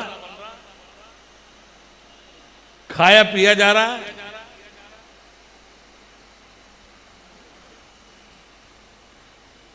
नमाज का वक्त है उसकी परवाह नहीं, जुलूसे गौसिया चल रहा है। नमाज का वक्त है, रोकने के लिए कोई नहीं कह रहा। मैं इल्ला माशाअल्लाह की बात कर रहा हूं, सब हो रहा है कि नहीं हो रहा? गौस पाक का जलसा करेंगे, गौस पाक का नारा लगाएंगे, गौस पाक का नाम लेंगे, गौस का पाक का काम नहीं करेंगे। गौस पाक ने फिरका बंदी की हो तो बताओ, गौस पाक ने चुगलखोरी की हो तो बताओ, गौस पाक झूठ बोले हो तो बताओ, गौस पाक ने किसी का हक मारा हो तो बताओ। हम उनका नाम भी ले रहे हैं और इल्ला माशाअल्लाह ये काम भी कर रहे हैं।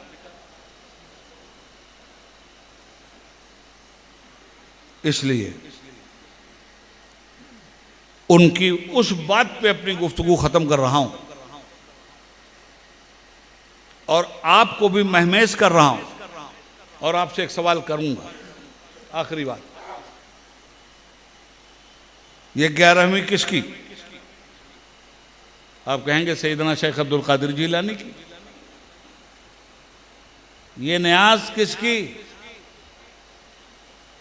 सैयदना अब्दुल कादिर जिलानी की। तो मैं एक बात आपसे पूछूं, नाम उनका क्या है? आप कहेंगे अब्दुल कादिर। मैं पूछूंगा अब्दुल कादिर का मतलब क्या है? तो आप कहेंगे कादिर का बंदा। मैं पूछूंगा कादिर किसको कहते? तो आप कहोगे अल्लाह ताला को। तो नाम उनका क्या है? अब्दुल कादिर, कादिर का बंदा। अब मैं पूछता हूं नियाज किसकी? अब्दुल कादिर की। और नमाज किसकी? नियाज अब्दुल कादिर की, नमाज कादिर की। तो उबैदुल्लाह से मत सुनो, उन्हीं अब्दुल कादिर रज़ी अल्लाह अन्हु से सुनो। वो कहते हैं लोगों याद रखना, जो कादिर का वफादार नहीं वो अब्दुल कादिर का वफादार नहीं। अल्लाह अल्लाह अल्लाह, हाय हाय हाय, क्या बात। परवरदिगार सही मानों में उनकी हयात को समझने की हमें तौफीक दे और उनकी तालीमात पे अमल करने की हमें तौफीक दे, और हमारी ज़िंदगी में लाशऊरी तौर पर जो भी कुफ्र हुआ हो, शिर्क हुआ हो, बिदअत हुई हो, खुराफात हुआ हो, कबीरा हुआ हो, सगीरा हुआ हो, किसी तरह का कोई गुनाह, ऐ अल्लाह हम तेरी बारगाह में अर्ज गुजार हैं कि जो कुछ भी हमने तेरे बंदों से अर्ज किया है, इसमें जो हक है वो तेरी तरफ से आता है, और इसमें अगर कोई गलती हुई हो तो या अल्लाह वो मेरी कम इल्मी का कसूर है। इसलिए तेरे बंदों को गवाह बनाकर हमेशा की तरह आज भी ये कहते हुए इस जलसे से रुखसत हो रहा हूँ कि अल्लाह मैं तेरे बंदों को गवाह बनाकर अपनी हर तरह की खताओं से गुनाहों से तौबा करता हूँ ताकि क़यामत की पुरशिश से रसूल पाक के सामने शर्मिंदगी ना हो और क़यामत की पुरशिश से हम लोग बच जाएं। हम सभी को ये दुआ करनी चाहिए। खूब की शहर चमन फूल चुने शाद रहे, बागबां जाता हूँ गुलशन तेरा आबाद रहे। वस्सलामो अला मनित्तबल हुदा। खुदा हाफिज़।